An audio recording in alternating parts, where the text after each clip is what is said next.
नमस्कार, आप देख रहे हैं दी ग्राउंड नेटवर्क। मैं हूं आपके साथ विक्रम इंदुरा। जैसा कि ज्ञात है कि पिछले 2 महीने से ज़्यादा का समय किसान आंदोलन को हो गया है। दिल्ली की सड़कों पर किसान जो है जमा हो चुका है। ऐसे में किसान नेता राकेश टिकैत विभिन्न क्षेत्रों में जाकर के जो किसानों की एक महापंचायत है वो कर रहे हैं। इसी के तहत कल वो नौर के अंदर 22 फरवरी को पहुंचेंगे। अधिक जानकारी के लिए नौर पंचायत समिति के प्रधान सोन ढिल जी हमारे साथ जुड़ेंगे और कॉमरेड मंगेश चौधरी से हम बातचीत करेंगे कि 22 तारीख को कल वो नौर के अंदर आएंगे तो आगे की रूपरेखा क्या रहेगी।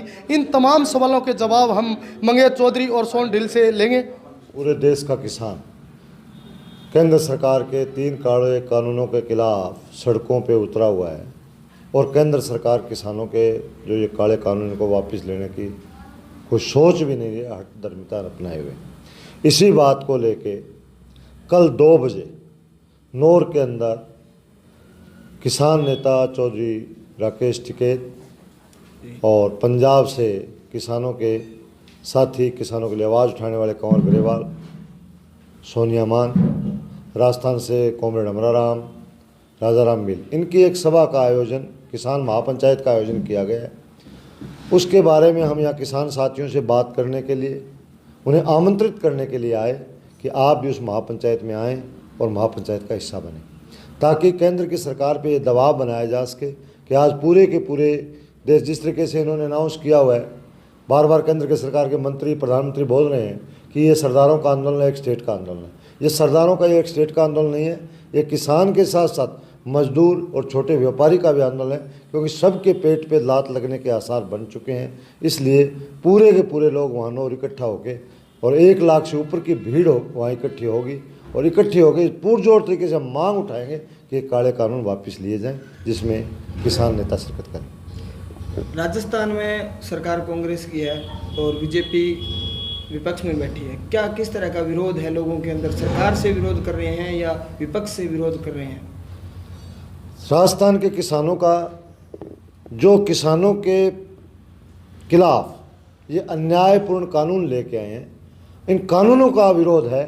चाहे वो सरकार कांग्रेस की भी होती है, अगर ऐसे कानून लेके आते तो निसंदेह क्षेत्र का किसान, राजस्थान का किसान भी इस बात का विरोध करता। पूर्व में मैं आपको बताना चाहूँगा, आज से 50 साल पूर्व जब कांग्रेस की सरकार अनूपगढ़, गड़साना, ये जो लंबा चौड़ा राजस्थान कैनाल का एरिया था, इसमें ज़मीनों की नीलामी से ज़मीन देने का फैसला लेके आई थी, तो किसानों ने सत्याग्रह शुरू किया, गोलियाँ चली, किसान शहीद हुए, परंतु किसानों ने अपनी ताकत के बल पे वो कानून भी वापस करवाया और अलॉटमेंट का फैसला सरकार को उस समय करना पड़ा था। तो किसान के हित के जहाँ भी कुठाराघात होगा, सरकार किसी की भी हो, किसान अपने हक के लिए लड़ेगा। प्रधान जी, आपको क्या लगता है, क्या सरकार पीछे हटेगी? निस्संदेह और 100% सरकार को बैकफुट पे जाके हटना पड़ेगा। ये किसान की ताकत का सही आंकलन नहीं कर पा रहे हैं। ये इनकी एक गलती साबित होगी केंद्र की सरकार की कि ये इन्होंने गलत फैसला लिया और जितना ये लेट करेंगे उतना ज़्यादा नुकसान सरकार का और किसान का होना। Thank you sir. ये जी पूरा ही कानूनी काड़ा है। नंबर 1 बात तो इससे मंडियाँ ख़त्म होगी। मंडी का जो अपने प्रथम कानून है। 2 नंबर भूमि एक्वायर करने का जो सवाल है, जो अपने जो कॉन्ट्रैक्ट फार्मिंग है, कॉन्ट्रैक्ट फार्मिंग की आज हिंदुस्तान में कहाँ जरूरत पड़ गई कि भी किसान को कंपनियों को देना पड़े। किसान की बाजुओं में दम है, किसान खुद खेती कर रहा है। अगर खुद खेती नहीं कर पाता, अगर मतलब किसी के पास ज़्यादा ज़मीन है, तो वो मतलब आपस में मतलब अपने भाई को, अपने मित्र को, दोस्तों को गांव में मिल बांट करके अपनी मतलब ठेका प्रथा जो व्यवस्था है उसमें चल रहे हैं। लेकिन जिस प्रकार से केंद्र की सरकार जो तीनों कानून लेकर के आई है, ये तीनों के तीनों कानून में आप अलग अलग पॉइंट वाइज कानून बोलो। नंबर 1 कानून के अंदर जब देश के अंदर जब कंपनियाँ खरीदेगी माल, तो कंपनियों का एकाधिकार होगा, और जब कंपनियों का एकाधिकार होगा तो 15 कंपनियाँ आपस में बैठ करके गुआर, नरमा, कपास, जो ना अपने चना, सरसों, हर चीज़ के जो जिनसे हैं उनकी अलग अलग व्यापारी बन जाएगा, अलग अलग कंपनी उसको लेने वाला होगा। तो 15 जो बड़ी बड़ी जिनसे हैं उनके 15 बड़ी कंपनियां खरीदेगी। वो जो रेट होगा पूरे देश में उनका एक ही रेट तय होगा और वो जो चाहेंगे वही रेट तय करेंगे। MSP खत्म हो जाएगी, क्योंकि किसान अगर मंडी में माल नहीं लेके आएगा, जो मंडी में जो आदमी दुकान करता है वो भी दुकान के मतलब तड़ा लगा देगा। और जब मंडियाँ नहीं बचेगी तो MSP कहाँ से बचेगी? MSP मंडी में मिलती है, गाँव में तो मिलती नहीं। और जिस सरकार के अंदर पूंजीपतियों के इतने दबाव में केंद्र की सरकार मोदी जब पूंजीपतियों के पक्ष में इस प्रकार का कानून ला सकती है, तो क्या आप सोचते हैं कि ये कानून लागू होने के बाद वो पूंजीपति कभी एमएसपी पर सरकार को फसल खरीदने देंगे? इसलिए नंबर एक में ये नुकसान। नंबर दो, कॉन्ट्रैक्ट फार्मिंग में जब 7 साल के लिए जब अपनी ज़मीन को एसआर ऑफिस में जब लिखा जाएगा तो उसमें बाकायदा शर्त होगी, उसमें कंपनी जो है वो 4-5 प्रकार का लोन लेगी, लाइटिंग लगाएगी, तारबंदी करेगी, भूमि को वो अपने सुधार के नाम पर, समतलीकरण के नाम पर लोन लेकर के 7-8 लाख रुपए का लोन कंपनी उठा करके जब 7 साल बाद में जब किसान को ज़मीन देगी, तो बताओ उस ज़मीन के ऊपर कब्जा कंपनी का हो गया कि नहीं हुआ। तीसरा जो कानून है, सब लोग जानते हैं हिंदुस्तान के अंदर जो 3 बार बड़ा स्ट्रोक हुआ था। एक बार हिंदुस्तान के अंदर शरद पवार ने जो चीनी का के लिए गन्ने का स्टॉक किया था, चीनी के जब भाव 40 के आसपास आ गए थे, एक बार हल्दी का स्टॉक हुआ था, एक बार नमक का स्टॉक हुआ था।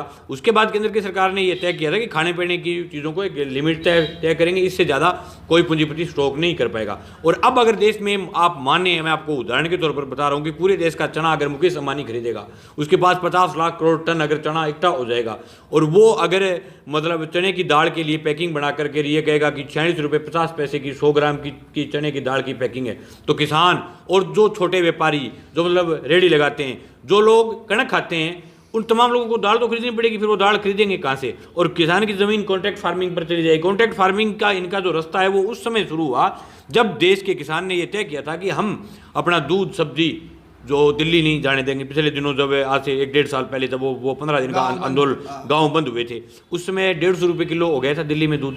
उसके बाद कंपनियों ने बैठ करके तय किया कि हो सकता है अगर कॉन्ट्रैक्ट फार्मिंग नहीं लेके आए, दोनों दूसरे कानून लेके आ गए, तो किसान अपनी फसल बेचना बंद कर दे, सब कुछ कर दे। इसलिए खेती पर सीधा कब्जा करने का कार्यक्रम है कंपनी को। तो आप आम आदमी जानते हैं, हरियाणा पंजाब देश के अंदर सबसे ज़्यादा मतलब अन्न जो पैदा करने वाले स्टेट है। उस दोनों स्टेटों के अंदर घर घर से आदमी इस कानूनों के खिलाफ लड़ रहा है। वो समझदार स्टेट है, उन्होंने एमएसपी को काम में लिया है। और जो सरकार कह रही है कि एक स्टेट की लड़ाई, उनको हम बताना चाहते हैं कि देश के अंदर 5 बड़े राज्य हैं जो खेती करने वाले, बाकी राज्यों में भी है, लेकिन बाकी राज्यों में खेती थोड़ी कम है। लेकिन हरियाणा, पंजाब, राजस्थान, यूपी, मध्य प्रदेश और कुछ क्षेत्र महाराष्ट्र का, यहाँ तमाम जगह मूवमेंट है, तमाम जगह किसान लड़ रहे हैं। अभी नौर की महापंचायत में लाखों लोग आएंगे। जो लोग कह रहे हैं राजस्थान में आंदोलन नहीं है, जो बीजेपी के लोग कह रहे हैं, उनको हम कहना चाहते हैं कि कल दोपहर को 3 बजे हमारी महापंचायत है, उस समय आप आंखें फाड़ के देखना कि राजस्थान में आंदोलन है या नहीं। तो एकाएक जैसे आंदोलन रुक सा गया था 27 के बाद, आज मूवमेंट हुई है, तो क्या जिस तरह से हरियाणा और पंजाब की मूवमेंट है, वैसे नौर और हनुमानगढ़ की हम बात करें तो ये दोनों साथ लगते क्षेत्र हैं, यहाँ भी ऐसी मूवमेंट शुरू होने वाली है? बिल्कुल, हरियाणा और पंजाब के साथ मिला हुआ हमारा क्षेत्र है, हनुमानगढ़ और गंगानगर दोनों जिलों में पहले भी मूवमेंट था और अब मूवमेंट हमारा और तेज हुआ है। 27 तारीख के जो राकेश टिकैत के जो है ना आंसुओं ने पूरे हिंदुस्तान के अंदर सैलाब लेकर के हैं, और लोग अब समझने लगे, बीजेपी की फफूंद को समझने लग गए कि कोई भी इनके खिलाफ बोलता है, कोई भी किसी भी जाति का, किसी भी धर्म का आदमी इनके खिलाफ कोई आवाज़ उठाता है, तो बीजेपी उसको देशद्रोही, आतंकवादी, उसको गुंडा, उसको पाकिस्तान का एजेंट, इस प्रकार के जो शब्द, और किसान को के लिए जिस प्रकार के शब्द यूज लिए गए हैं और जिस प्रकार की कीलें रोपी गई है, आने वाले समय में बीजेपी की राजनीतिक जो ताबूत है, उस राजनीतिक ताबूत में किसान जो है, पूरे हिंदुस्तान का किसान उनके राजनीतिक ताबूत में वो किलें ठोकेगा। इनको पता चल जाएगा। पंजाब में अभी रिजल्ट आए, उस रिजल्ट ने ये तय किया है कि शहर की पार्टी हुआ करती थी बीजेपी, और शहर के अंदर इनको नोटा से नीचे वोट आए हैं सब जगह। तो इससे क्या है, ये जनता ने फैसला बना लिया है। और बिल का जहाँ तक आप सवाल है वापस लेने का, या तो ये बिल वापस लेंगे या ये हिंदुस्तान की पार्टी वापस हो जाएगी। तो मंगेश जी, आपने चुना हो कि थोड़ी सी राजनीति बात कर लेते हैं। आपका क्षेत्र हमारे नज़दीक लगता है, इलाहाबाद में कभी भी घोषणा हो सकती है, कुछ चर्चाएं चल रही है बंगाल के साथ हो, यहाँ भी एक चुनाव होने वाला है, बाई इलेक्शन, तो फिर यहाँ किसान किस तरह की मूवमेंट पैदा करेंगे इलाहाबाद में? इलाहाबाद में किसान अपने किसानों के लिए जिस आदमी ने इस्तीफा दिया है वो चौधरी देवलाल का पोता है। हम उसको सैल्यूट करते हैं, धन्यवाद देते हैं कि उसने वास्तव में हिंदुस्तान के किसान को एक नई नज़ीर पेश की है। सिर्फ एमएलए के रूप में अभय सिंह ने नहीं, हिंदुस्तान के अंदर जो विधायक जो किसानों से जुड़े, जो जनता की बातों को इस्तीफा दे करके, चाहे वो मतलब अपने सदन के अंदर बैठ करके, चाहे वो धरना दे करके, किसी भी प्रकार से किसानों के पक्ष में जो विधायक लड़ रहे हैं, बोल रहे हैं, सिर्फ वो ही लोग जिंदा रहेंगे, बाकी लोग राजनीतिक रूप से जिंदा नहीं रहेंगे। इसलिए इलाहाबाद की जनता बहुत समझदार है। जिस प्रकार से अभय सिंह ने जो मतलब दिया है इस्तीफा, मुझे तो ये लगता है कि इन परिस्थितियों के अंदर किसान खुद फैसला करेगा, बड़ा शानदार फैसला करेगा। किसान खुद समझदार है कि अपने साथ कौन है, अपना दोस्त कौन है, अपना दुश्मन कौन है। तो ये थे हमारे साथ मंगेश चौधरी और हमने सोनलाल ढिल से भी बात की। इन्होंने 3 बड़ी बातें कही कि किसान अब जागरूक हो चुका है, किसान अपने दोस्त और दुश्मन को पहचानने का काम करेगा। जिस तरीके से हम इस किसान आंदोलन की बात करें तो बताया जाता है कि किसान इस किसान आंदोलन में बहुत ज़्यादा जागृत हुआ है। इन्होंने बताया कि किसान जागृत हो चुका है, अब जो भाजपा की राजनीतिक जो ताबूत है उसमें कील ठोकने का काम करेगा। वहीं अभय सिंह चौटाला के इस्तीफे के बारे में भी उन्होंने अभय सिंह का धन्यवाद करते हुए कहा कि चौधरी देवीलाल के पोते ने जो ये कदम उठाए ये बेहद सराहनीय है।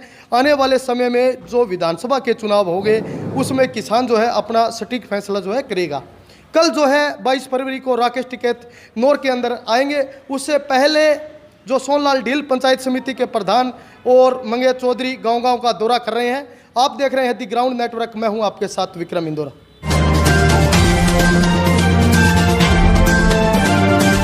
श्री राम ऑटोमोबाइल, जहां हीरो कंपनी के सभी मोटरसाइकिल व स्कूटर के मॉडल उपलब्ध हैं। क्षेत्र का एकमात्र automobile showroom, Bhadra road, Nathushri, Chopta. Mobile number 98 124।